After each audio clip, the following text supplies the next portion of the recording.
సర్వశక్తివంతుడైన దేవా, మీకే వందనాలు ప్రభు. ఈ దీనురాలు ప్రార్థన చేస్తుండగా, పాట పాడుతుండగా, వాక్యాన్ని వివరిస్తుండగా మీరే మహింపరచుకునమని, వింటున్న ప్రతి ఆత్మను మీలో ఎదుగునట్లు చేసి మీరే మహింపరచుకునమని కోరుకుంటూ, ప్రభు అయిన క్రీస్తు నామములో సమస్తాన్ని అడిగి వేడుకుని పొంది ఉన్నాము పరమ తండ్రి. ఆమెన్. మనుషులందరి కోసం క్రీస్తు శుభవార్త ఉందని, అది ఫలవంతముగా పనిచేస్తుందని, యేసే అందరి కోసం తనను తాను రక్తబలిగా అర్పించుకున్నారని, తన రక్తమిచ్చి నమ్మిన వారికి విడుదలనిచ్చారని, తన ప్రజలు విశ్వాసముతో ఆయన పేరిట చేసే ప్రార్థనలు పరలోకములో ఆయన సన్నిధికి చేరుతుంటాయని,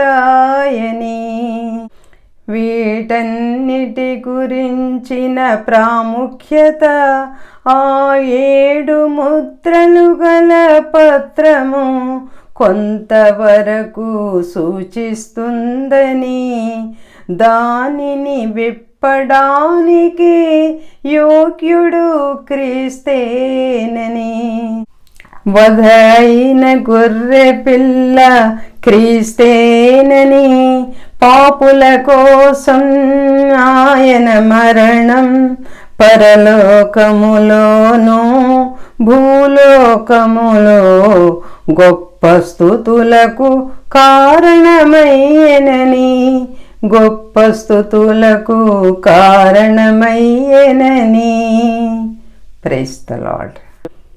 పాపుల కోసం క్రీస్తు మరణం పరలోకములో గొప్ప స్తుతులకు కారణం అయ్యింది. ఈ సందర్భాన్ని గురించి ఈరోజు తెలుసుకోవటం జరుగుతుంది. ప్రకటన గ్రంథము 4వ అధ్యాయము 2 నుండి 11 వచనాలలో యోహాను దేవుని ఆత్మతో నింపబడగా, పరలోకమందు ఒక సింహాసనము వేయబడి ఉంది, సింహాసనమందు ఒకడు ఆసీనుడై ఉండెను. ఆ వ్యక్తి చూడటానికి సూర్యకాంతములాగా కెంపులాగా ఉన్నాడు. సింహాసనాన్ని ఇంద్రధనుస్సు ఆవరించి ఉండెను. అది పచ్చరాయిలాగా కనిపించింది.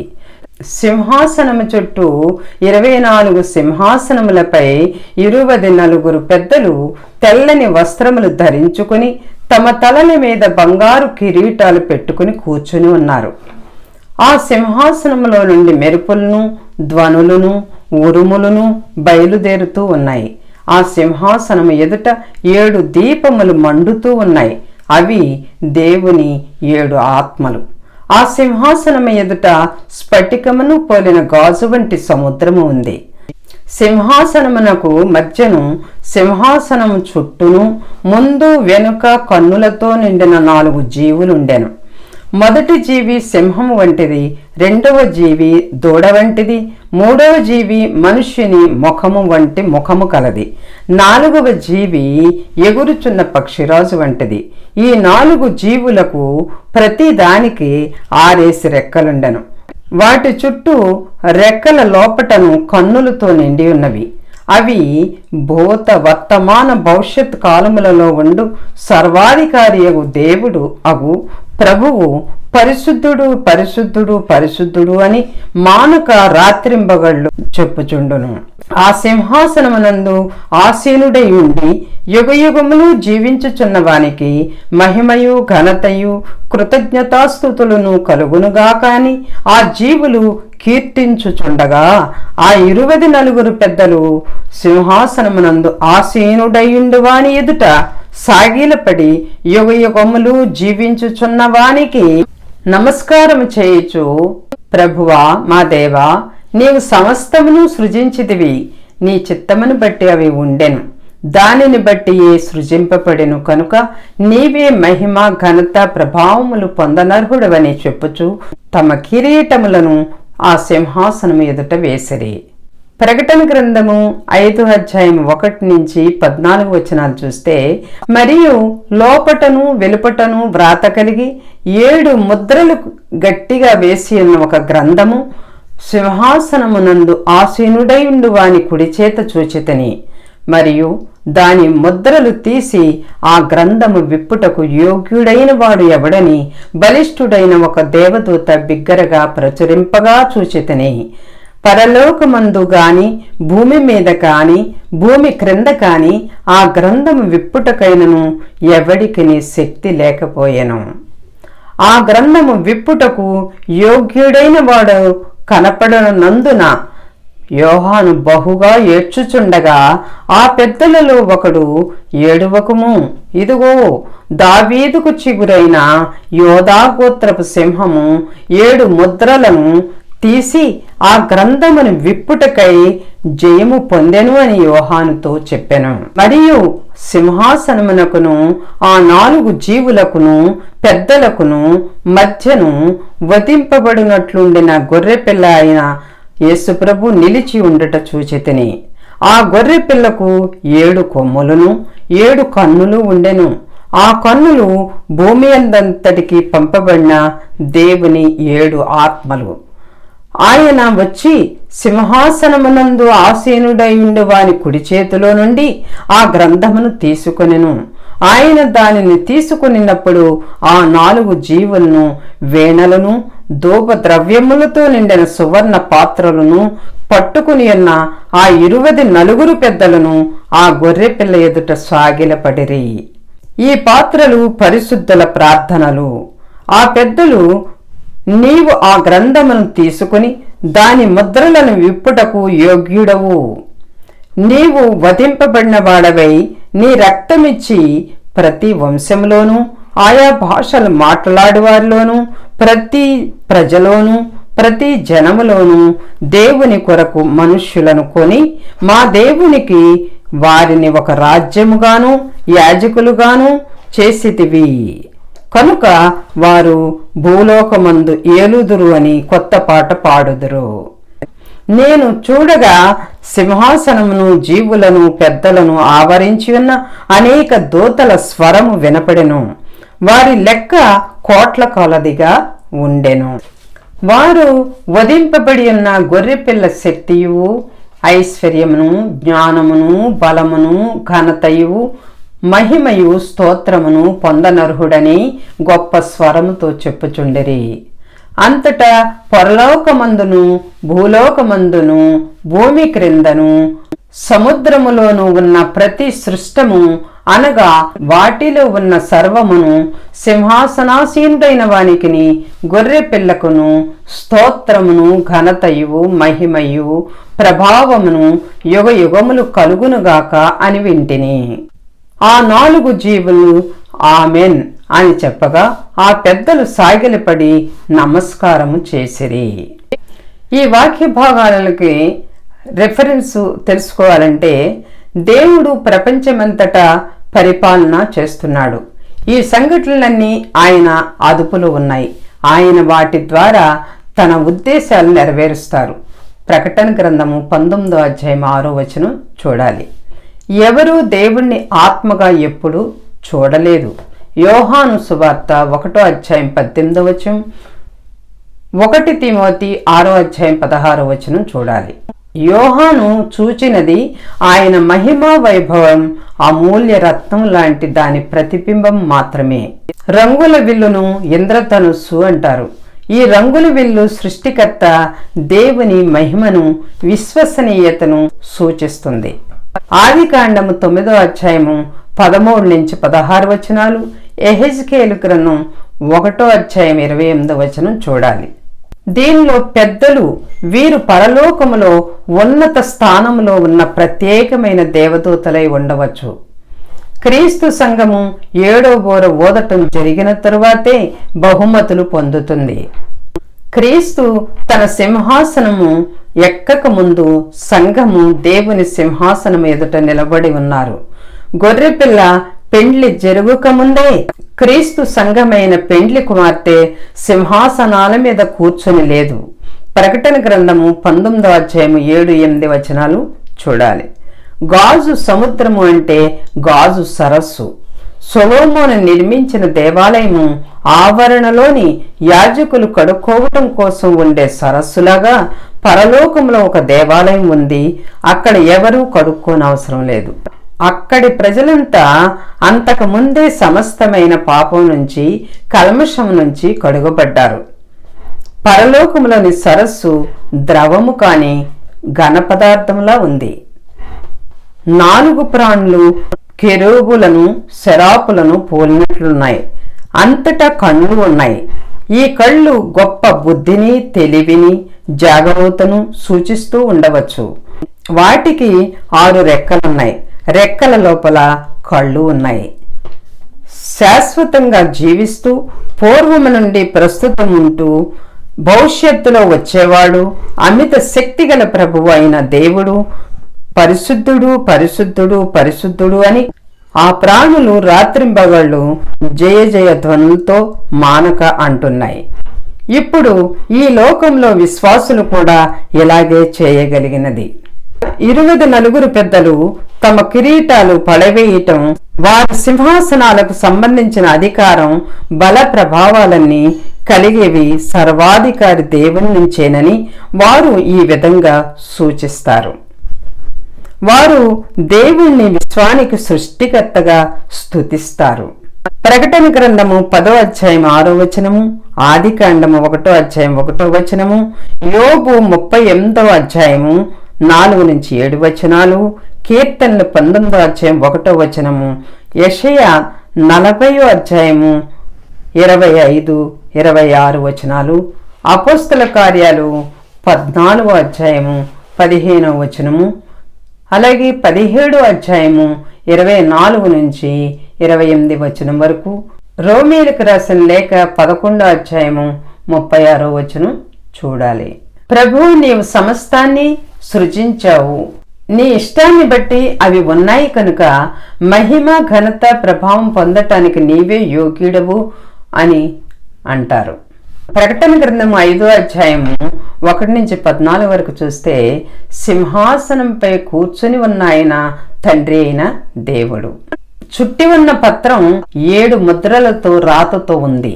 దానిని విప్పటానికి పరలోకంలో ఉన్న వారంతా ఆ ముద్రలు తీయటానికి తాము తగిన వారు కాదని, ఆ పత్రాన్ని చేపట్టడానికి ఎవరు ఆ సింహాసనము దగ్గరకు వెళ్ళటానికి తెగించలేదు.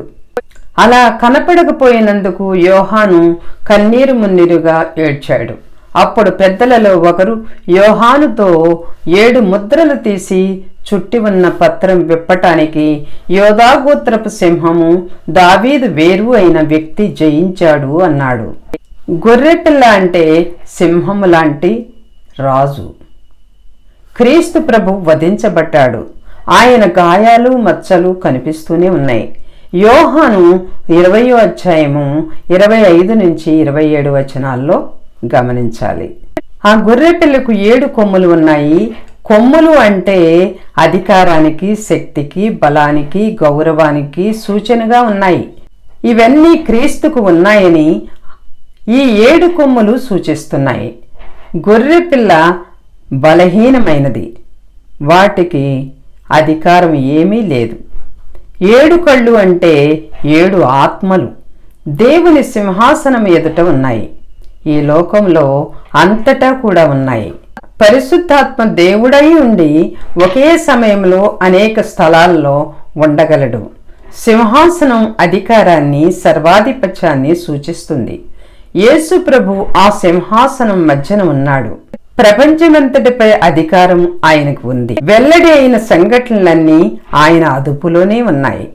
యేసుకు ఆ 7 ఆత్మలు ఉన్నాయి అంటే దేవుని ఆత్మ అపరిమితముగా ఆయనకు ఉన్నాడు. యోహాను సువార్త 3వ అధ్యాయము 34వ వచనం చూడాలి. దేవుని ఆత్మ క్రీస్తు ఆత్మే. రోమీయులకు రాసిన లేఖ 8వ అధ్యాయము 9వ వచనం చూడాలి. అహంభావం లేని సాధుశీలుడైన గొర్రెపిల్ల సంపూర్ణమైన నిబ్బరంతో సింహాసనంపై కూర్చుని దేదీప్యమానముగా ప్రకాశిస్తున్న ఆ సర్వాధికారిని సమీపించి తన చేయి చాచి ఆయన కుడి చేతిలో ఉన్న పత్రాన్ని తీసుకున్నాడు. వెంటనే పరలోకమంతటా స్తుతులు మారుమోగాయి. గొర్రెపిల్ల ఎదుట సాగిలపడ్డారు. వారు ఆయనను ఆరాధించారని అర్థం చేసుకోవాలి. పరలోకములో తండ్రి అయిన దేవుని సన్నిధిలో యేసును ఆరాధించడం జరుగుతున్నది. హెబ్రీలకు రాసిన లేఖ 1:6 చూడాలి. యేసు తండ్రి అయిన దేవుని అవతారమే. పరిశుద్ధాత్మనితో కలిసి ఏకత్వమైన త్రియేక దేవుడు. తనను మాత్రమే కాని మరెవరిని ఆరాధించకూడదని బైబిల్ అంతట్లో దేవుడు ఆజ్ఞాపిస్తున్నాడు. ఈ విషయం పరలోకంలో ఉన్న వారందరికీ కూడా తెలుసు. యోహాను సువార్త 5:23 గమనించాలి. క్రీస్తు దేవత్వాన్ని గురించి తెలుసుకోవాలంటే ఫిలిప్పీలకు రాసిన లేఖ 2:6, లూకా 2:11 చూడాలి. తంతి వాయిద్యాలు వాయించటం, ధూపం అంటే ప్రార్థనలు. తన ప్రజల ప్రార్థనలు దేవునికి ఇంపైనవి కాబట్టి వాటిని పరలోకంలో అర్పించటం జరుగుతుంది. ఇక్కడ వాటి గురించిన మాట ఆ 7 ముద్రలు గల పత్రాన్ని విప్పటంలో వాటి ప్రాముఖ్యతను కొంతవరకు సూచిస్తుంది. వధాయి నీ రక్తంతో కొన్నావు. యేసు ప్రభు మనుషుల కోసం తనను తాను రక్తబలిగా అర్పించుకున్నందుచేతే ఆ పత్రాన్ని విప్పేందుకు యోగ్యుడు. ప్రకటన గ్రంథము 1:5, మత్తయి 26:28 చూడాలి. ప్రతి గోత్రం అంటే అన్ని జనాల కోసం క్రీస్తు శుభవార్త ఉంది. అందరిలో ఫలవంతంగా ఈ శుభవార్త పనిచేస్తుంది. ఇక్కడ మమ్ముల్ని అంటే పెద్దలు, ప్రాణులు, విమోచింపబడ్డ మనుషులై ఉండాలి. వీరందరినీ యేసు తన రక్తాన్ని ధారపోసి కొన్నారు. వారు రాజులుగా, యాజులుగా భూమి మీద పరిపాలిస్తారు. ఇది భవిష్యత్తులో జరుగుతుంది. ప్రకటన గ్రంథం 7:9-12 చూస్తే, అటు తరువాత నేను చూడగా ఇదిగో ప్రతి జనములో నుండి ఆయా భాషలు మాట్లాడు వారిలో నుండి వచ్చి ఎవడునూ లెక్కింపచాలని ఒక గొప్ప సమూహము కనపడెను. వారు తెల్లని వస్త్రములు ధరించుకున్న వారై ఖర్జూరపు మట్టలు చేత పట్టుకుని సింహాసనము ఎదుటను గొర్రెపిల్ల ఎదుటను నిలువబడి, సింహాసనాసీనుడైన మా దేవునికిని గొర్రెపిల్లకును మా రక్షణకై స్తోత్రమని మహాశబ్దంతో ఎలుగెత్తి చెప్పిరి. దేవదూతలందరినూ సింహాసనము చుట్టూను పెద్దల చుట్టూను ఆ 4 జీవుల చుట్టూను నిలువబడి ఉండిరి.